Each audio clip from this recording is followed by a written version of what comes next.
Alors l'enjeu de cette élection européenne, c'est d'arriver à faire comprendre aux citoyens français quelle est l'importance de l'Europe pour leur vie quotidienne.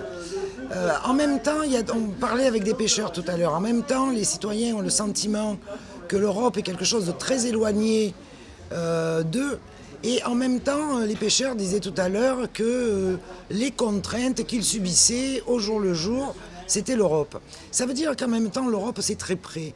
Et pour donner des exemples très proches, aujourd'hui on est à la Seine, l'Europe, par exemple, a financé la modernisation du théâtre de Château-Vallon. L'Europe intervient à plein d'endroits. On était ce matin à l'Ifremer. L'Europe finance la recherche qui permet à l'Ifremer de faire tout ce que cette société peut faire pour les recherches sous-marines, pour la qualité du milieu marin. Enfin, j'aurais des dizaines d'exemples. Parlons de l'agriculture, par exemple. L'agriculture, c'est le plus gros budget de l'Europe. Et tous nos agriculteurs régionaux bénéficient des aides de l'Europe sans lesquelles ils seraient en grande difficulté.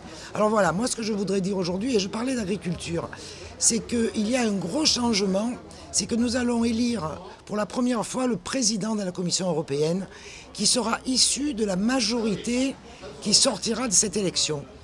Et je crois que c'est très important à dire parce que aujourd'hui nous sommes dans une Europe extrêmement libérale dirigée par l'UMP.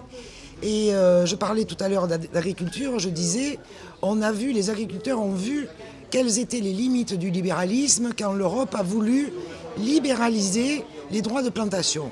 Ça voulait dire que n'importe quel industriel pouvait acheter du terrain en friche et planter des vignes et qu'il n'y avait plus aucune réglementation.